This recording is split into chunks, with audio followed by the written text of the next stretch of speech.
Hey, Kelsey. Hey, Brooke. Want to tell everyone what's happening in today's episode? Today, we are going to talk about the Black Panthers and the women who backed them up. All right, let's get into this. Hello, and welcome to Remedial Herstory, the other 50%, the podcast that explores what happened to the women in history class. Now, here's your host, Kelsey Brooke Eckert, and her partner in crime, Brooke Neva Sullivan. Episode 30, White Supremacy and the Black Panthers. This is big. This is a big topic. This is a big topic, I know. So, Brooke, today I want to talk a little bit about a few of the civil rights leaders that I think get overshadowed by their significant others. Women get used a lot of times in historical portrayals. And when people want to use history as propaganda, they can use women to basically to show that people were gentler or kinder or whatever. And when they want to show that a group of people were aggressive and violent and hostile and dangerous, they might hide the fact that women were there. Interesting. And, when it comes to the Black Panthers in particular, which the Black Panthers are a product of the assassinations of Malcolm X and Martin Luther King. And they come about because they're done. They're done with the strategy of reform and, peaceful protest. And patience. And patience. And not that Martin Luther King was patient. He demanded things now, but right. But they're done with those things. And when you think of the Black Panthers, what is sort of like the visual that comes to mind for you? The visual, I think it's the leather jackets, the berets, fists in the air, like rebellion at its core, and a lot of, secret backroom meetings and underground renegades, like people that were not, out in the front of the march, but they were charging the march. Yeah. And obviously that was like the dress code of the Black Panthers. I also think of like Duns, and like these heavily armed. Yeah. Much more militia type protesters. Yeah. And I think what's misleading about the visual that comes to mind is it's typically like male, and it is not exactly. I definitely visualize a lot of women when I think about Black Panthers, more so than I do like the MLK movement. And the only reason is because I think of the movie Forrest Gump when they finally meet the Black Panthers at Washington. That was like my first visual memory of the Black Panthers at probably age 8 or 9 watching that movie. And so there was a lot of women in the room, and I was like, this is really violent for women to be there. And just kind of interesting that way. Yeah. But that's the first image I have in my mind is Forrest Gump. Well, that's good. That's really good. I'm always amazed at how sometimes the media and Hollywood do a better job of racial equity than actual historians do, and even being factually correct. What's interesting, I read an article from the History Channel just about the Black Panthers, and kind of par for the course in everything related to women's history. The article doesn't mention women as part of the Panthers at all. And I think that is sort of case in point. And then we'll talk in a little bit about another historian, Howard Zinn, who is known for being very inclusive, and even he doesn't include women in his stories about the Black Panthers. 50% of the Black Panthers were women, but you don't see them represented in the party. Like when you think of like the big names, like right, Huey Newton, Bobby Seale, like you don't think top female leaders in the Black Panther. But 50% of them were women. And actually, one thing that's really interesting is at the African American History Museum down in DC, their display of the Panthers, actually, one of the big images that they have in it is of these women holding their fists up, doing what you just described. It's all women leading the chant about the pigs and, whatever being. Yeah, it's in No Justice, No Peace from the Black Panthers. I don't know. I'm sure that there's a historical tie there. I imagine. I don't know. I feel like that's something, but they're really powerful images. I mean, when you think about that group of people and the rebellion that they are trying to move forward, it's so powerful. Mm-hmm. Well, and it is like if you want to discredit the Black Panthers, it is in your interest to show them as more hostile. And I think they're sort of like this erasure of the more peaceful things that they're doing, like the food programs for children and the communities, and all the like networking and consolidating that they're doing of all these different groups that are working towards racial justice, and they're giving them a political platform to talk about those issues. And sort of how integral women were in just carrying on the day-to-day grind of the Black Panthers. And so I think if you want to show them as this hostile, militant, leftist, communist group, right, you're going to have to really show that and show them as this more militant one and more militant group. And I think people that have that sort of propagandist bias that are trying to cover up the true history of the Black Panthers are going to erase women in that story. Well, yeah, because they want to show violence, and they want to show, what this group did not accomplish through violence, because the message to, your student is peaceful protest and, go about it in the right way and let democracy reign. And it's like, show the Black Panthers as a violent militia that, took over. But at the same time, you're probably showing, the Revolutionary War. That's a violent militia that took over. Are they not relatively the same? I don't know. Like, that's just two dichotomies from two different perspectives. Yeah.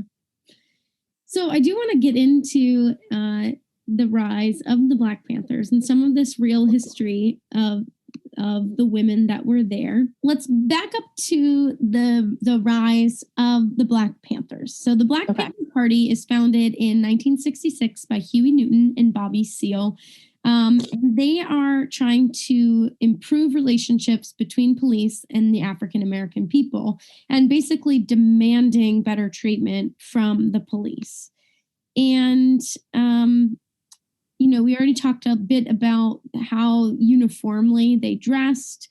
They had these armed citizen patrols in cities, which were pretty well established, and so people would just like patrol the streets and keep people safe. They would even like patrol the police. And like if the police went in and were doing things that they shouldn't be doing, the Black Panthers would be there and be like, hey, get out of here. You're not following protocol. You're not doing what you should be doing. That's dangerous, I'm sure. Just super dangerous. You're coming into a situation you're not in control of, and a police officer is. That's good luck. Yeah. One thing that's really interesting about the Black Panther Party is that it really depends on who you ask how they would describe this party and what they did and what they were able to accomplish. And like every person has a really different perspective. And because it was a national party, they had 2,000 members in 1968 across the country in different, set up in different cities. And so that's going to give a lot of diversity of experience, right? Like the party in California could be really different than the party in Chicago. It's not like there's a national Instagram going on where they can all unite over the same social network and have the same messaging and the same marketing campaign. It's very grassroots and underground a little bit. It's not like they can send letters through the mail like old times. So, but they do. They are very organized for the time, and they. But yeah, there's going to be some diversity, and of course, there's a lot of opposition to the Black Panthers because this is post McCarthyism. We're in the middle of the Cold War, and so much of the Black Panther rhetoric is about how capitalism is problematic.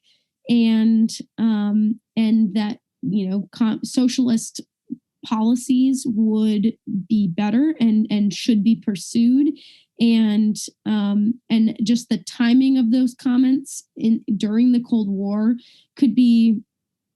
Yeah, really misconstrued. Yeah, really misunderstood and frankly dangerous for the people making those comments. Yeah.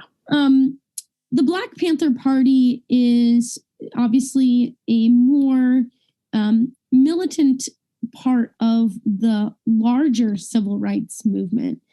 And how many members do you think there are at that time? Of the Black Panther Party? Yeah. There's about 2,000. And they come about because Malcolm X, who's a vocal part of the more militant, spectrum of the civil rights movement, is assassinated in 1968. And by the time Martin Luther King is assassinated later that year, the party is growing and growing and growing because people are basically saying, okay, here are two men that were very different in what they advocated for, and they both were killed.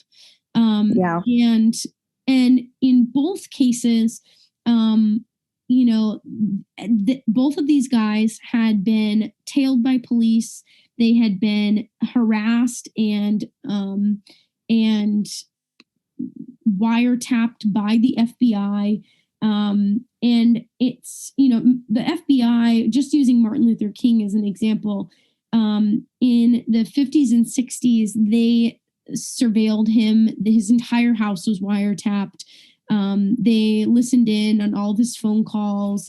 Wow. They called his wife at one point, Coretta Scott King, and basically told her that he was having an affair and meddled in his life. They wrote him a letter that I think people should read in schools. It's a letter that basically says he should kill himself, and if he didn't, they would give him tell his wife about all these other affairs that he's had. Whoa. And this is a government agency that we employ as citizens doing this behavior to another citizen. Yeah. That is alarming. He was advocating for peaceful, nonviolent protest. And he's advocating for equal rights. My goodness. How awful. To be able to vote and not be lynched. It doesn't make any sense. No, but those are deep-seated, long-running, long-standing. And still today, we see it. People are so adverse to equality. It's that. What is the problem? And I think because you and I definitely have a perspective of people should be treated equally or fairly. We don't necessarily see the other side of this whole argument because it doesn't make sense. But it's still very strong. It's still out there. Well, I don't think that there is like certainly members of the FBI might have thought that they were like doing the right thing to deal with radicals or something like that. I'm not really sure, but like the reality, like, how do you justify that behavior to yourself as an FBI agent? Right. And from like a factual standpoint, like these people wrote these letters, these people, like the FBI did these things. It's not really like debatable. And it's also like way outside the purview of what they should be doing. So yeah, like where's administration? And then also where's the accountability for those actions after the fact? Like now that we know these things today, did those FBI agents still get their pension and their retirement? Like, I don't know, you kind of failed at your job and you did really inappropriate things. Right. I don't think that we as the people should be paying for that. Yeah. So anyways, sidetrack, back to Black Panther. Right. But you can see, I mean, like the FBI is actively involved in tailing and harassing these civil rights leaders, these huge name civil rights leaders. And a bunch of FBI documents have been declassified. And so we know that they were doing all this stuff. We don't know in Martin Luther King's case whether or not they actively tried to plot his death.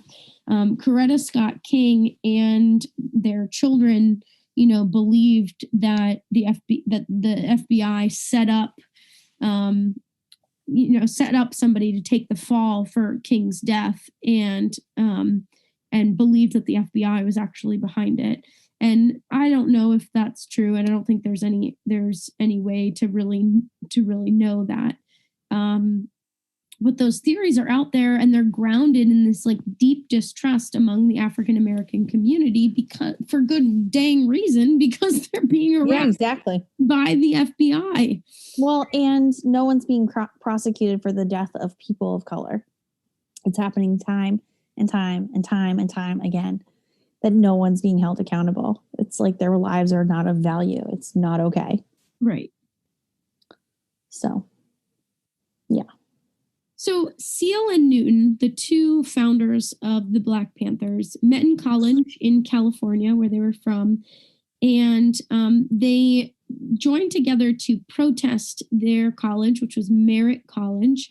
They had this like Pioneer Day celebration that did not even mention African Americans in their settling of the West. So they basically I could imagine that Native American and people of color at that point in time were like, hello. So like we were here. Cool. Turns out pioneers, not so pioneer. There was already people here. And people carried them across.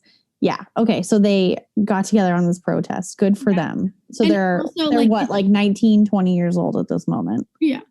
So they found a group called the Negro History Fact Group. So eventually, though, when Malcolm X is killed, they formalized this Black Panther Party. And the Black Panther Party had a 10-point program. And I think many people, the Zinn History Education Group does a really good job. They have several lesson plans on the Black Panthers that are worth checking out if you're an educator. And basically, the 10-point program, I think, is really important to teach because, what people lay out as their mission that's what they're saying they're doing. And if you've got straggler members who do, radical things or rogue, like fine, but like this is what we're about. So the 10-point program included things like freedom, full employment. They wanted to end the robbery by the capitalists. They want decent housing. They want fair education and history of Black people. They want Black men to be exempt from military service. And this is something that you see with people like Muhammad Ali, who refused to go fight in Vietnam. They want an immediate end to police brutality and murder of Black people. Freedom for all Black men held in federal, state, counties, and city prisons and jails. All Black people, when brought to trial, they want a jury by their peer group and from their Black communities. And they want land, bread, housing, education, clothing, justice, and peace. I mean, those are big ticket items, but good for you. Achieved. Yeah. I mean, it's an incredible mission when you think about all of those values that they're trying to achieve. Yeah.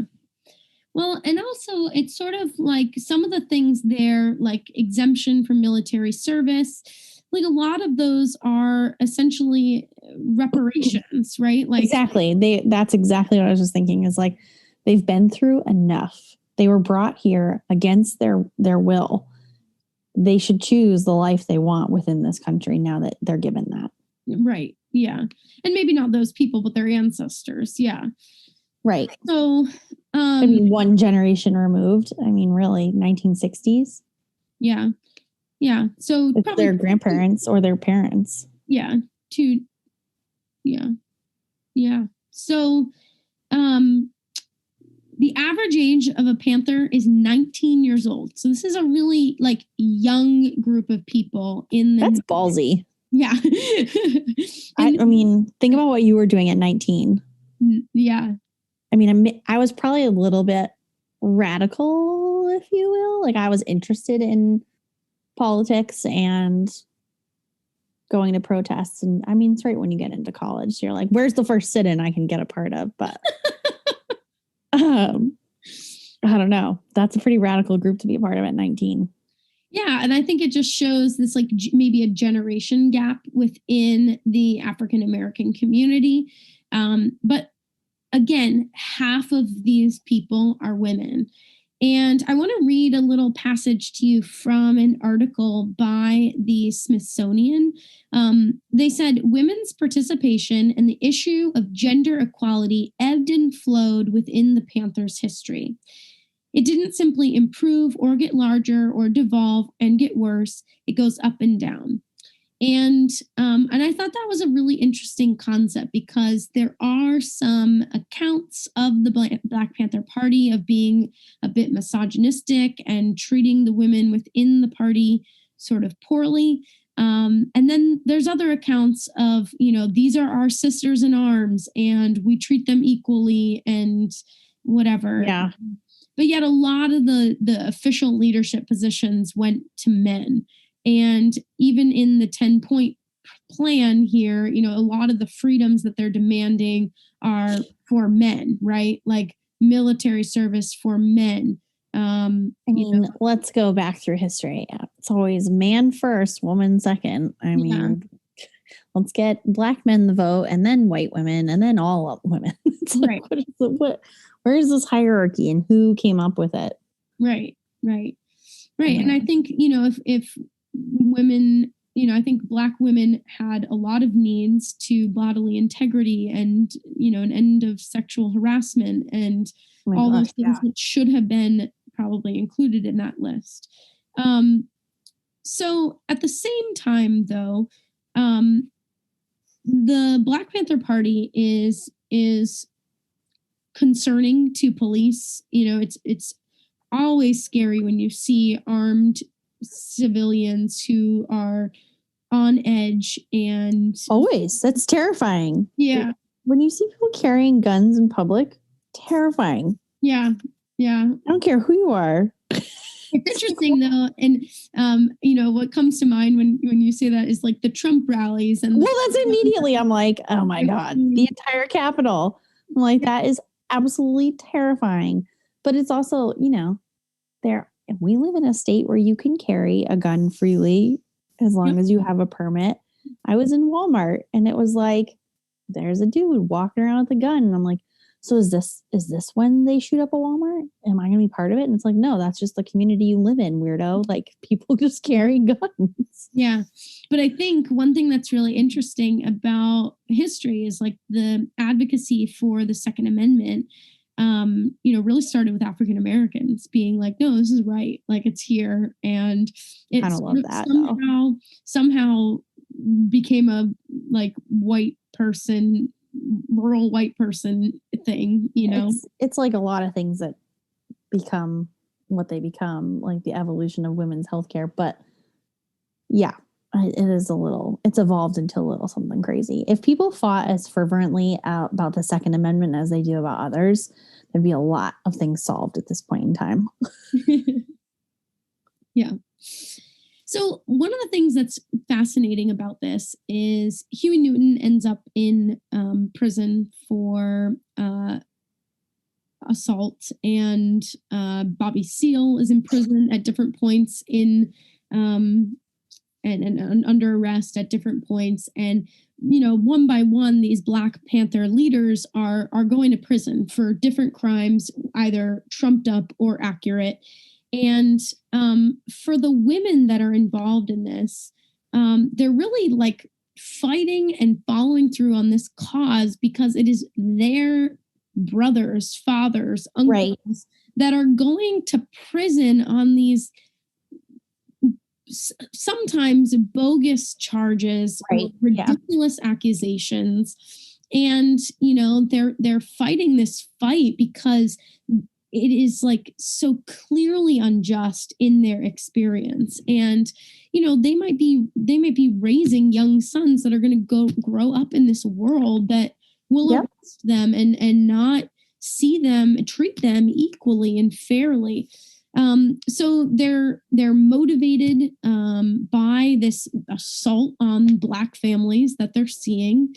And, you know, this historian Angela LeBlanc Ernest, she's the co-founder of Intersectional Black Panther Party History Project. And basically they're trying to archive and better tell the story of the Black Panther Party. And she talks about this picture that is part of the curation at the African American History Museum. And she said, you know, the women in the photo, Dolores Henderson, Joyce Lee, Mary Ann Carlton, Joyce Means, and Paula Hill. These are just the names of 5 women who were a part of the party. They are, you know, not in any leadership positions by any means, but they represent this part of the party, which is the workhorses. Yeah. They show up day after day. They put in over 12 hours a day to bring this vision of the 10-point platform to life. Well, and to keep it going as several of their leaders are being jailed. It's like, no, we've got this. Well, you're gone. We'll come up with the bail money. We'll come up with the permits for the next rally. Like, you go, do your time, figure it out. We'll get you out. Yeah. I mean, they handled all administrative things. They even got lawyers, like vindicating them. It's like, if these women weren't around, those men would still be behind bars, not being able to do the good work that they're trying to accomplish. Absolutely. But the women were also doing the work, you know, like they were participating in the armed patrols. They were organizing. They were leading protests. They were leading chants, leading cheers. They were giving speeches. They were singing songs at these rallies about different things. In the particular picture, you know, this we'll put up on as one of our covers and on Instagram for people to check out. But this picture, you know, these women are there, and actually the day of this protest, they are protesting Huey Newton being in prison, right? And that sort of becomes the rallying cry for a lot of these women. So she goes on to say, there was no one way to be a Black Panther Party woman. They come from all walks of life, and they entered and exited the party at different times. There was a cultural moment happening, and the women in that photo reflect its youthfulness and its willingness to make a difference. If you look at the stance they're taking, their fists in the air, there's a unity and uniformity. I thought that was really pretty. That's awesome. I love that. In 1974, the Black Panthers saw their first and only female leader. Her name was Elaine Brown, and she took control of the political party at Huey Newton's request while he was in exile in Cuba. And her speech taking control of the party is pretty hilarious. She said, "I have all the guns and the money. I can withstand challenge from without and from within." I thought that was pretty fabulous. She said, "If you want to challenge my position, my power," she said, "if you're such an individual, you better run and fast. I am, as your chairman, the leader of this party as of this moment. My leadership cannot be challenged. I will lead our party both above ground and underground. I will lead the party not only in furthering our goals, but also in defending the party by any and all means." So she's a powerhouse. And obviously a complete badass. But she ends up actually stepping down from the party after one of the other female members is beaten by the membership and at Huey Newton's request. And she basically, her name was Regina Davis. And she said the beating of Regina would be taken as a clear signal that the words panther and comrade had taken on gender connotations. And basically she felt like this showed that they believed in the quote, inferiority of the female half of us. And I thought that was kind of a sad end to the one female leader that the Black Panther Party really saw.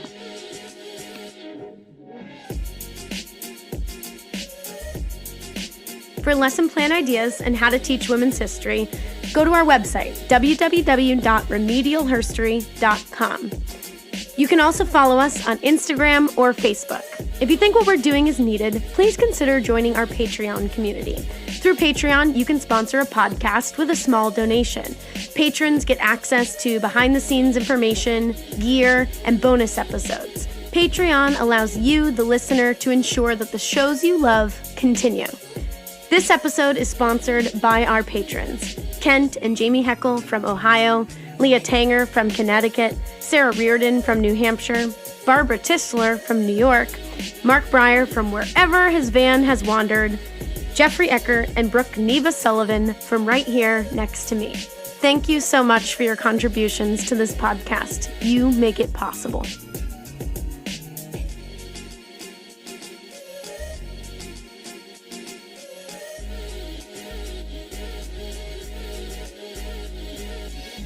The story that I'm going to tell you is a pretty horrifying one, and I want to give everybody a trigger warning.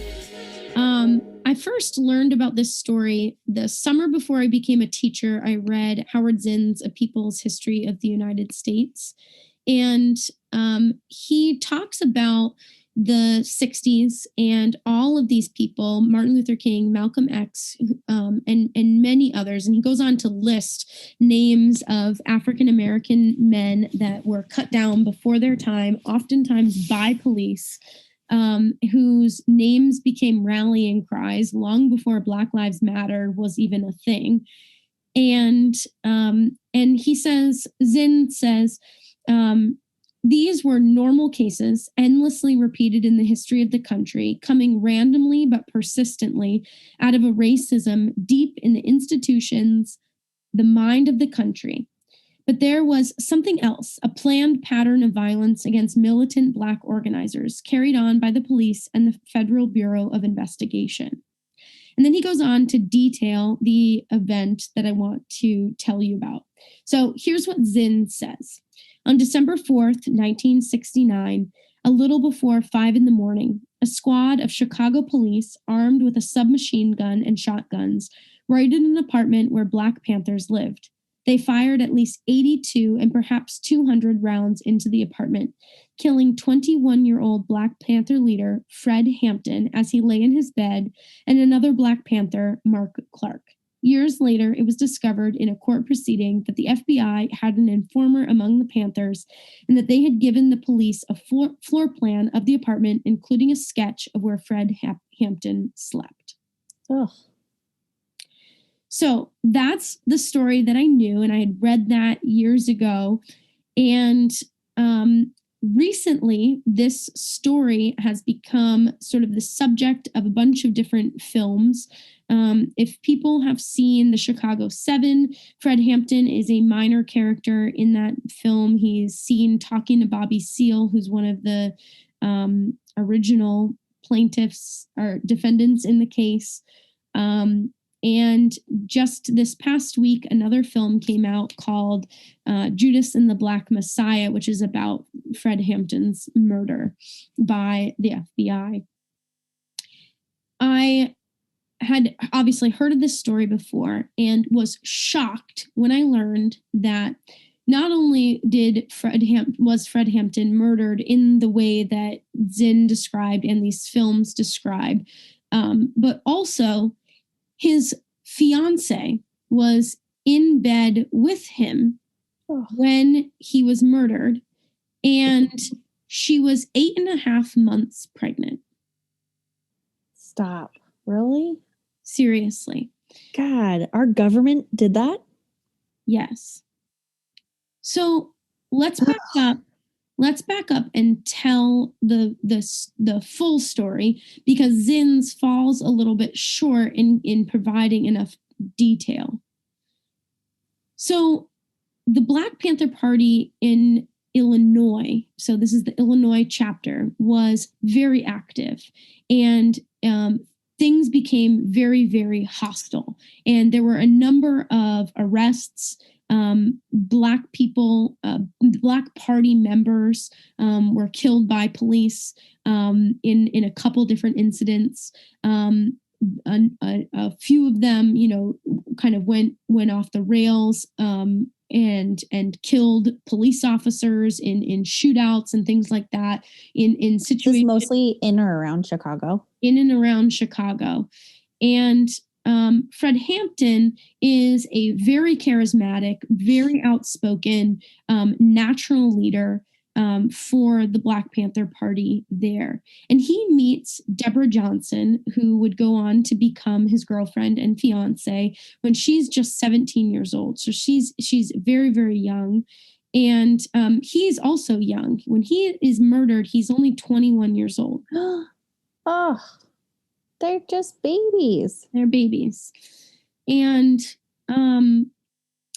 so things escalate with the police. And the police basically got this guy who was a career criminal to go in and infiltrate the Panther Party. And this is another thing that leads to a lot of distrust among African Americans of the FBI. They're literally like getting a career criminal to infiltrate their ranks. And so, what the heck? And this guy gets really close to Fred Hampton. And like Howard Zinn said, he releases, he sketches up a blueprint of the building where the Panther Party is gathered. And they come in. What's worse, they don't include there, is he actually gave Fred Hampton some barbiturates that like drugged him up, so that when the FBI came in and raided the apartment, he wasn't going to wake up or respond. He was just out of it. Yeah.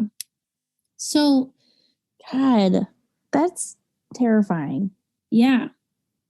So Deborah Johnson, his fiance, has been with him for a couple years now, and he has been in and out of jail.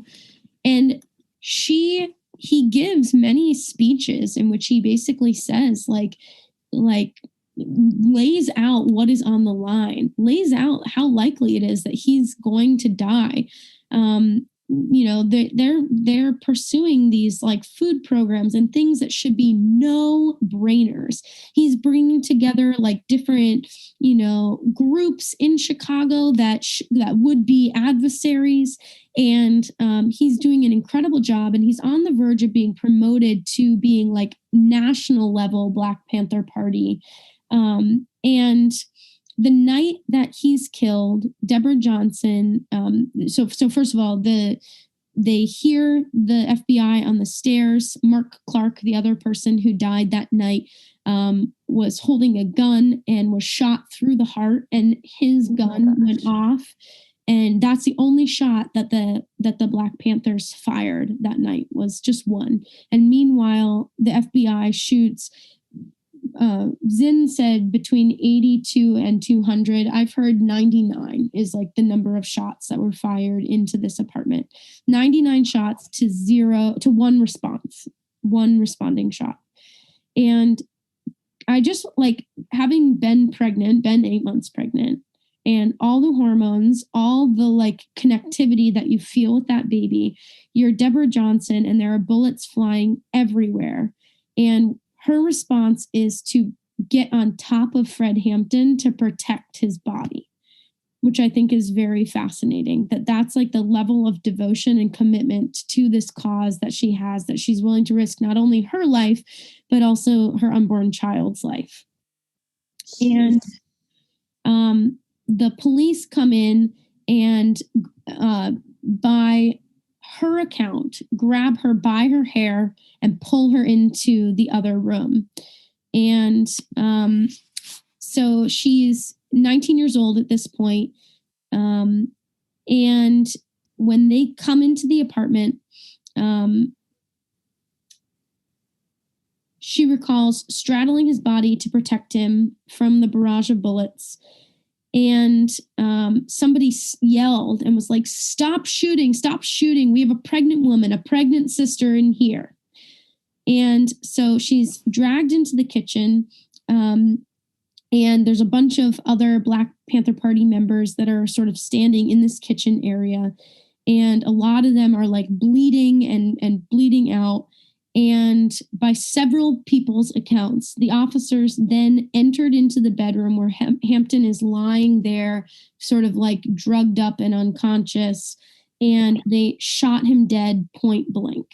Oh my God. So he wasn't killed in like a firefight. He was just shot. And what Deborah Johnson said was, I heard a voice come from the area, I guess from the dining room area, which was the kitchen off from that area. And someone said, he's barely alive and he'll barely make it. The shooting, I heard some shooting start again. Not much, just a little shooting. And then someone said, he's good and dead now. Whoa. So that was her account of the story. And granted, you know, she lost her spouse. And so who knows, if she, like, I don't know why she would lie about that, but it's a pretty traumatic experience to lie about. I mean, but it sounds like there's a lot of witnesses there that are available to account for this. The entire time you're telling me this story, all I'm thinking in my mind is this a communist country? We're in the middle of a Cold War. These things are happening. We're fighting against communism in other countries, and it's happening in Chicago. Yeah, a single party, sort of like, yeah. You would think that differing voices would be allowed to speak. She, along with free society. Yeah. She, along with the other party members, are arrested, and she is charged with 2 counts of attempted murder and aggravated assault. And a bunch of people obviously like raise money to bail her out. And she gives birth to her baby a few weeks later, right? Because she's pregnant. And so she names her baby Fred Hampton Jr. So he was born December 29th, 1969. This obviously sparked outrage across the city, and it is one of the most like hotly contentious things in the media at the time, because it's really, nobody really knows what happens, right? And there's all these different people saying different things. And so they all go to trial. She said that at some point in the trial, quote, some officer of the court brought in this big plastic bag with the blankets from the bed that Fred and I were in, and it had blood on it, and he had just sat the bag down in front of me. And I remember thinking, these people are not going to drive me crazy. I'm not going to focus on this. But that was like, you don't have to feel any guilt about not participating in this. You're doing the right thing. And like, I just think about the trauma that's like immediately remind us her fiance, the man of her child, a bag is put in front of her with their blood on it. Like, that would send me spiraling immediately. And the PTSD you would feel from that, like, my goodness, what is wrong with people? Yeah. So in May 1970, there's a bunch of ballistic tests that are done and forensic evidence re-examined. And basically the state's case is thrown out because there's no it's murder. Yeah, I mean, they came in with a search warrant looking for guns, and they end up shooting 99 bullets into this apartment. And it just was completely unjustified for the legal rationale that they had to be there. And so then in 1971, in kind of this like disconnected situation, a bunch of anti-war protesters break into an FBI building and steal a bunch of documents and release them to the press. And these documents revealed that there was, from the tippity top of the FBI all the way down, all of these cases of conspiracy by the FBI. And it was revealed that we know that J. Edgar Hoover, the head of the FBI, knew about this raid, knew about the informant, knew about all this. So like, it went literally all the way up to J. Edgar Hoover, this conspiracy. They they now take their case into a civil court, and they are awarded $47 million to the families of Hampton and the other Black Panther Party member, Mark Clark, because this was really, really bad. The government at the time, though, said this does not concede any wrongdoing, which yes, it does. Yes, it does. The court just told you had to pay a lot of millions of dollars, nummies. Like, really? Yep. Yeah. Like, talk about not getting it, and like, just eat your crow, dude. Like, get a clue. You're wrong. You did a bad thing. Own it. Good God. Yeah. So she's really interesting because not only does she do what many African American women whose spouses were assassinated, right? We've talked about Medgar Evers. We've talked about like so many people on this podcast. So not only does she go back and fight the legal case, but she actually just transforms her life. And she changes her name from Deborah Johnson to Akua Najiri.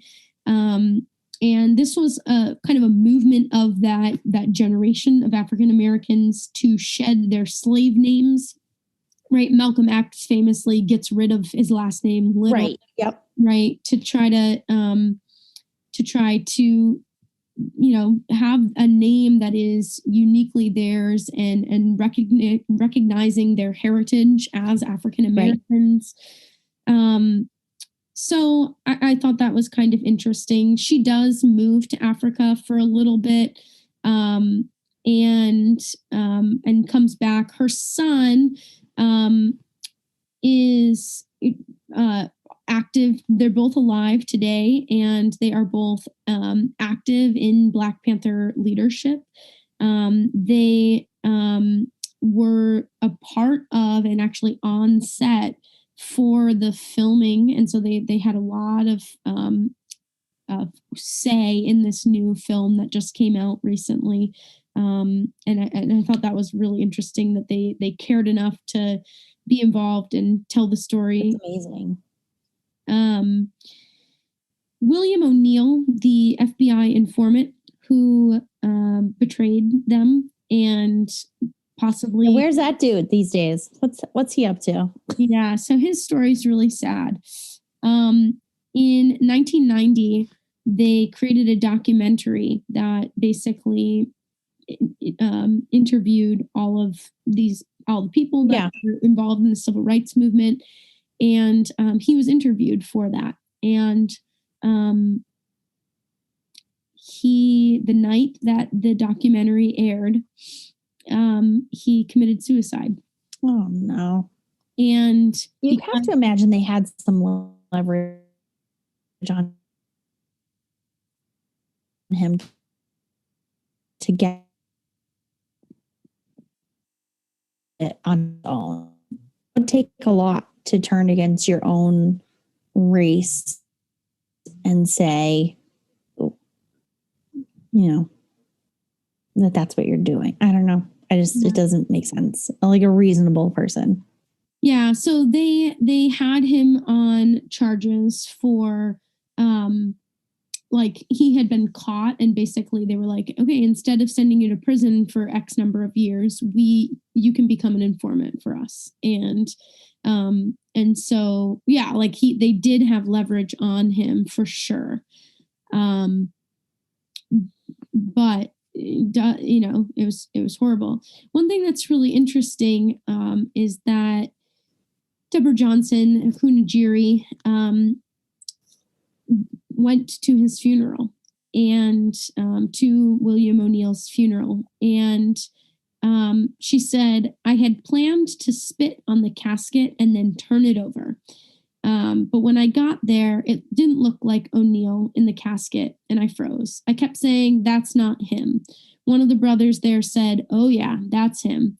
But it was a different O'Neill that was in the casket. So I didn't get to do what I had planned for days to do. Which I thought was really interesting. Just this acknowledgement that like his betrayal had destroyed him, and he got a payout from the FBI. He was paid like over $200,000 from the FBI for his time and service. And like, it was a full on betrayal that led to this guy's murder and two guys' murders. Yeah. He committed suicide because of his own actions. Like, yikes. Yeah. So it's a pretty horrible story with a lot of male characters, but I think that Deborah Johnson's role is really important. And I thought, looking back at Howard Zinn, he's a very progressive historian. But my biggest criticism of him is that he makes the same mistakes that every other historian makes, in that he doesn't include women when they are there and when they are central to the story. Yeah. Deborah Johnson is literally the one whose testimony about the FBI and how he was alive and they shot him point blank, right? Like that testimony is powerful. It is important, and it adds character and life to the story. You start with her. Like you tell the story from her perspective. Like it doesn't make sense to leave her out. Right. She went on to have his child and that adds like life to this. This guy is a father. He's a 21-year-old father, This is not, and she is a part of that. But then the fact that she pursues this, right? She could have said, screw it. I'm leaving this country. Yeah, I'm out. This is too scary. And I don't want my son to be involved. She continued to do work. Yeah. She continued to do the work, and she continues to do the work to fulfill the 10 points. And I think that that's really a powerful piece of the story. So teaching about the Black Panthers, I think, is really important. Help give them flavor and help understand that they, yes, they were violent, and yes, they did have these police patrols that probably got out of hand in some cases. But at the same time, there was an active plan to, there was they were in some ways justified because you see what the FBI is doing. And so it's like, what? So it's, well, I think what you're asking is have a critical lens and provide students with both sides of a story, not just what's been curated through media over years that made sense at the time. It's more than that, and it's more complicated and more complex, and just share both sides of it. Because if you don't, you're not allowing your students to be critical thinkers and really dig in on what their viewpoints are and where they believe the right and wrong is of it all. And honestly, the story that, you just shared, there is no right and wrong in that scenario. It's just crap. All of it's crap. Yeah. And yeah. So, but I did not know about, I know. It's sad. It's sad about lives lost at a really young age that was unnecessary when they were trying to do really good work. And what could, he had accomplished in his lifetime had that not happened. It's really sad. But I also didn't know anything about his wife or his fiance and the mother of his child. Yeah. And I think she is just like one of the many women whose story in the Black Panthers gets overlooked because she isn't scary. Well, and she doesn't hold a title, when you think about the officers of the Black Panthers, right? They're not women. Right. And that internal misogyny that we're seeing within the Black Panthers, right. Not getting women into these top leadership positions, and not really prioritizing women's issues, right? I mean, the issues of the Black Panther are women's issues because it's their husbands and children and everything like that. But yeah, there are other issues that could have been more central to the platform. But yeah, 50% were women, and I don't think that is maybe known or represented well enough in history classes. Yeah. Good news. It's in Forrest Gump. I love that. Anyway. So I do think that a really good inquiry to pursue with students would be something to the effect of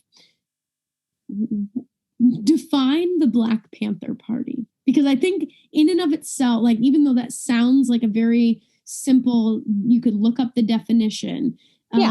The what they were about and how the degree to which they were dangerous is so debated. I think that would make a really interesting and compelling inquiry for students to pursue. And Deborah Johnson and this story of Fred Hampton is an example of how the Black Panther Party was persecuted and attacked by the FBI. And it could be one of many stories that students pursue to better understand this party and what that party's legacy really should be in American history. Who's at the FBI? I'm teasing. That would be a great lesson plan to go through with students. So is this one that's on the website? We're going to have it up very soon. Awesome. Cool. Thanks, Kelsey. Thanks, Brooke. I'm Brooke Sullivan. I'm Kelsey Eckert. See you next time. Oh, you're so cute. Thanks so much for listening to Remedial Herstory, the other 50%. Please subscribe, rate, and review wherever you listen to your podcasts to bring more voices to the conversation. We really appreciate that effort. Until next time.